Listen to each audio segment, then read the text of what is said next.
आज आप लोग क्लास 12 का मैथ का सारणिक चैप्टर पढ़ाने जा रहे हैं। देखिए, इसमें सबसे पहले सारणिक का हम लोग परिभाषा पढ़ेंगे।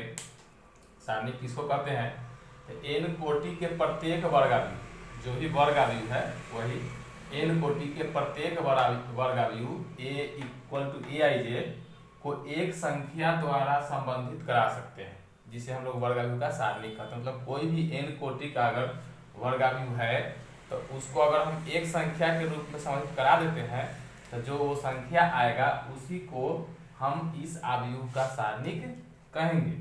देखिए, जब उसको हम लोग कैसे सूचित करते हैं, आखिर ये जो होगा, ये जब वर्गावयु है तो ए के सारणिक को इस तरह से लिखते हैं, ये मॉड के रूप में आता है, या इसको ऐसे लिखते हैं डिटरमिनेंट ए कहते हैं, या डेल्टा द्वारा भी प्रदर्शित करते हैं, डेल्टा के द्वारा निरूपित किया जाता है। ठीक है, इसको क्या पढ़ते हैं? निरूपित करते हैं। इसको पढ़ते हैं ए का सारणिक। ठीक है, ये जो है इसको ए का सारणिक पढ़ेंगे या डिटरमिनेंट ऑफ ए पढ़ेंगे। ए का सारणिक पढ़ते हैं, इंग्लिश में कहेंगे डिटरमिनेंट ऑफ ए। ये हो गया। अब एक बात ध्यान रखिएगा यहाँ कि जो भी अवयव है वर्ग रूप में है उसी का डिटरमिनेंट निकलेगा। यानी हम कह सकते हैं कि वर्ग अवयव का ही सारणिक होता है, वर्ग अवयव का ही सारणिक होता है। दूसरा अगर वर्ग अवयव नहीं है तो सारणिक उसका नहीं निकल पाएगा। जैसे एग्जांपल देखिए कैसे होगा। मान लेते हैं ए है, ए कोई अवयव है, इसका अवयव है ए बी सी डी, ये दो कोटि का है, 2x2 है, ये वर्ग अवयव है। तो ए का सारणिक इस तरह से होगा। तो ए का सारणिक है, ए का सारणिक पूरा भाषा में लिखिए, या इस तरह से लिखिए या इस तरह से लिखिए। ये क्या आएगा? इसको हम लोग इस तरह से व्यक्त करेंगे, ए बी सी डी। मतलब अवयव को हम लोग इस चिन्ह से व्यक्त करते हैं और सारणिक में ये लाइन सीधा रहता है। इस तरह से हो गया। अब हमें जानना है, ये तो हो गया, ये हम सिंपल समझ गए कि अगर वर्ग अवयव है तो उसको सारणिक को हम इस रूप में लिख सकते हैं। अब आएगा कि यहाँ जानना है कि अगर एक कोटि का है, देखिए अलग अलग कोटि का, एक कोटि, दो कोटि, तीन कोटि, अगर एक कोटि का कोई अवयव है तो उसका सारणिक क्या होगा? एक कोटि का कोई अवयव है तो उसका सारणिक लिखते हैं, क्या होगा कि यदि मान लेते हैं यदि एक कोटि मतलब उसमें एगो रो और एगो कॉलम रहेगा। एक कोटि का अवयव ए इक्वल टू अगर ए है हो तो ए का सारणिक, इसमें एक ही को अवयव ही है तो वही सारणिक हो जाएगा। तो ए का सारणिक यानी ए इक्वल टू क्या होता है? ए होता है। ठीक है, ये हो गया। अब है इसी में अगर दो कोटि का रहेगा तब हम लोग देखेंगे कि दो कोटि का रहेगा तब क्या होगा।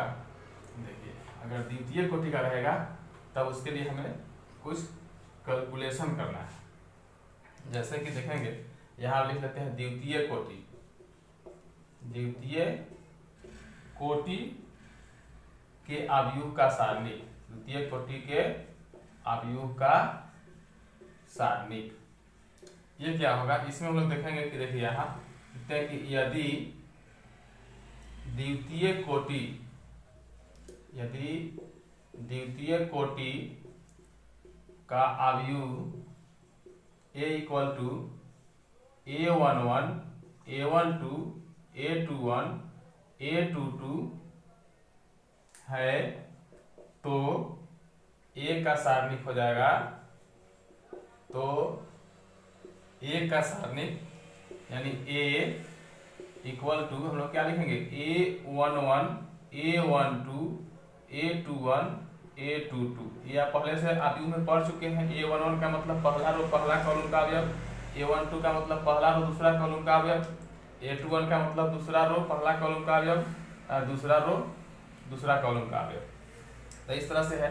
अब इसी बात को इसको अगर एक अंक में डिवाइड करना चाहते हैं तो ऐसे गुना करते हैं, इससे इसमें और इससे इसमें घटा के लिखते हैं। कैसे लिखेंगे? A11, A22, अब माइनस का चिन्ह देंगे। अब ये वाला A21 और A 1 2। ठीक है, तो इस तरह से एक संख्या के रूप में आ जाएगा। जैसे एग्जाम्पल आप देखिए, यहाँ a बराबर अगर दिया हुआ है, कोई अवयव है a बराबर दिया हुआ है, यहाँ 1 2 मान लेते हैं -5 और यहाँ 3 है, तो इसका हमें सारणिक निकालना है। तो एक संख्या में आ जाएगा 1 2 -5 3। तो क्या करेंगे, यहाँ 1 गुने 3, अब माइनस का चिन्ह देंगे और ये -5 गुना में 2, 1 गुने 3 तो 3 हो जाएगा, -5 गुने तो -10 हो जाएगा। और अब देखेंगे यहाँ माइनस 2 है तो ये प्लस हो जाएगा, कितना आ गया 13 आ गया। यानी इसको हम एक संख्या में व्यक्त कर लिए, जो 13 आया वह अवयव a का सारणिक कहलाएगा, या 13 क्या कहलाएगा, a का सारणिक कहलाएगा। इस तरह से हम लोग मान निकाल सकते हैं। अब है तृतीय कोटि का। ठीक है, इसके बाद हम लोग अब तृतीय कोटि का देखते हैं क्या होगा इसमें। जैसे यहाँ लिख देते हैं तृतीय कोटि।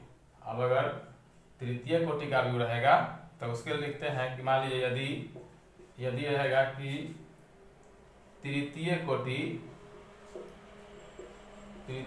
कोटि का अवयव a इक्वल टू ऐसे रहे a11 a12 a13 a21 a22 a23 a31 a32 a33, तो a का सारणिक हो जाएगा। तो a का सारणिक यानी इस तरह से लिखेंगे। इसमें पहले ऐसे व्यक्त करते हैं a11 a12 a13 a21 a22 a23 a31 a32 a33। इसमें से कोई एक रो या कोई एक कॉलम लेके हम लोग हल करेंगे। मान लेते हैं हम इसको अगर व्यक्त करना चाहते हैं, इस रो से हल करना चाहते हैं, तो a11 पहले लिखेंगे, a11 लिख लेते हैं। उसके बाद a11 चुने हैं तो इस यानी इसमें पहला रो पहला कॉलम का अवयव है, तो पहला रो और पहला कॉलम को छोड़ देना है। बच गया a22, ये बच गया, सो लिखेंगे a23 a32 और a33। अब हम लोग इसी कॉलम का इसी रो का ये रो लेके हल कर रहे हैं। अगर ये रो लेके हल करेंगे तो ये वाला लिखेंगे, फिर आ जाएगा a12। अब यहाँ a11 जो है ये प्लस में 1 1 मिला के क्या हो जाएगा, दोनों सम संख्या आएगा, तो यहाँ प्लस लिए हैं 1 और 2, ये आएगा विषम संख्या, तो यहाँ माइनस ले लेंगे। और तब अब ये पहला रो और दूसरा कॉलम, मतलब जिसमें ये है उस रो को बंद कर देंगे और उस कॉलम को बंद कर देंगे।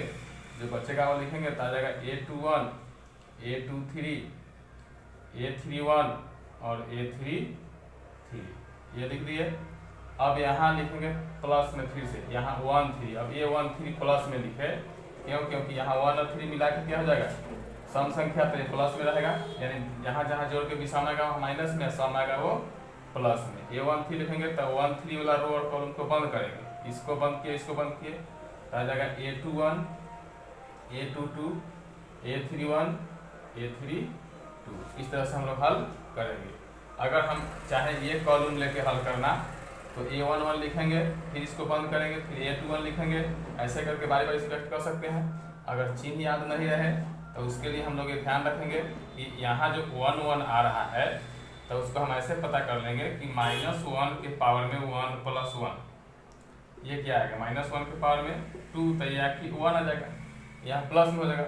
यहाँ देखिए यहाँ है 1 2 है, तो -1 के पावर 1 + 2, तो -1 के पावर 3, -1 के पावर 3 यानी विषम संख्या, तो माइनस में आ जाएगा। फिर यहाँ 1 3 है, तो -1 के पावर में 1 + 3, तो -1 के पावर में 4, यहाँ सम संख्या है तो प्लस में आ जाएगा। यानी जहाँ जहाँ जोड़ के सम संख्या है वहाँ प्लस में लेना है, विषम संख्या है वहाँ माइनस में लेना है।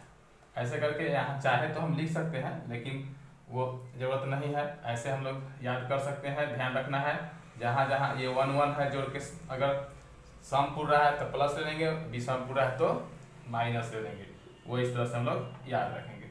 ऐसे करके हम लोग चाहे इसी में तो इसी सवाल को दूसरा हम रो या कॉलम लेके भी बना सकते हैं। जैसे अगर हमें मान लेते हैं ये कॉलम लेके बनाना है, तो A11 लिख लेंगे, फिर इसको बंद किए A11। तो अब ये रो और कॉलम बंद, तो बच गया A22, A23, A32, A33। अब ये वाला लिखेंगे A21 लिखना है। अब देखिए A21 तक 21 यानी -1 के पार क्या होगा 2 + 1 तब विषम संख्या हो गया 3, यहाँ माइनस लिख लेंगे, क्या हो जाएगा यहाँ तो A21 ये बंद कर देंगे, ये रो कॉलम बंद और ये रो बंद, तो बच गया A12 और A13, ये हो गया A32 और A33। फिर प्लस में हम लिखेंगे ये वाला A31, तो अब ये रो और कॉलम बंद 31 जोड़ के सम हो रहा है, तो यहाँ प्लस में जाएगा, ये बंद हो जाएगा और ये बंद हो जाएगा, तो आ गया A12, A13, A21, A23।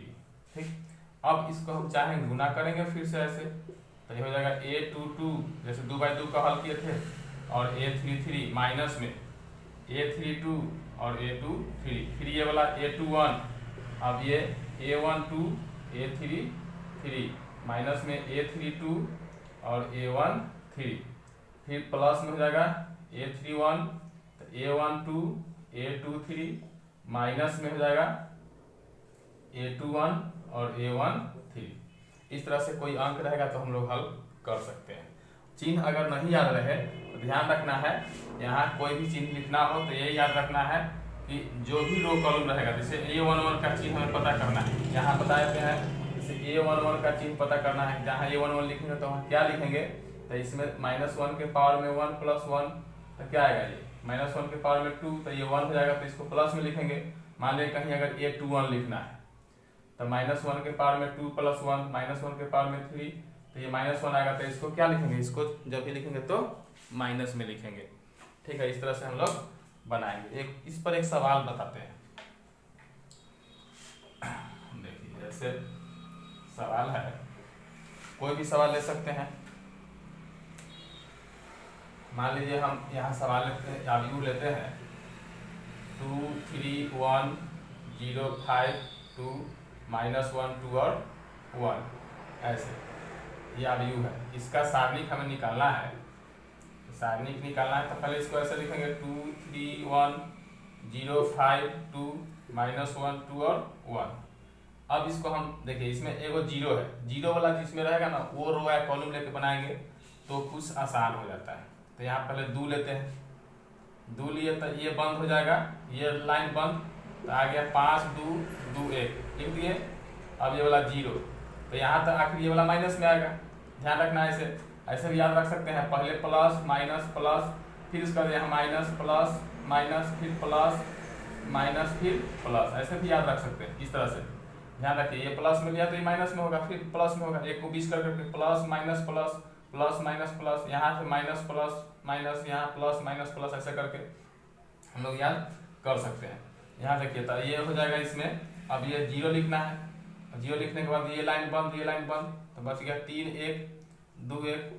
अब फिर से अब -1 है, तो यहाँ तक इसे +1 लिखते, लेकिन 1 माइनस में है तो इसलिए यहाँ 1 माइनस में लिखाएगा, और ये लाइन बंद हो जाएगा। 3, 1, 5, 2 बचेगा।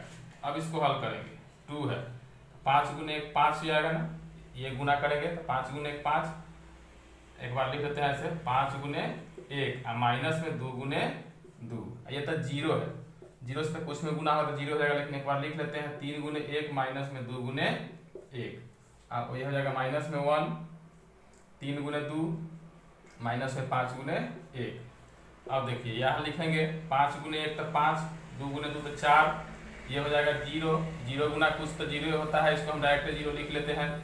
1 है, 1 लिखने की आवश्यकता है, 3 × 6 और माइनस में 5, ये क्या जाएगा 2, 5 में 4 गया तो 1 बचेगा, यहाँ 0 खत्म, 6 में से 5 गया तो 1 बचेगा, तो -1, 2 × 1 क्या हो जाएगा 2 का माइनस में 1 कितना आ गया 1 आ गया, यानी इसका सारणिक आ गया 1। ये आयु जो ये है, इस तरह से हम लोग सवाल बना सकते हैं। फिर अब इसके बाद जो है आगे अगले वीडियो में बता दिया जाएगा।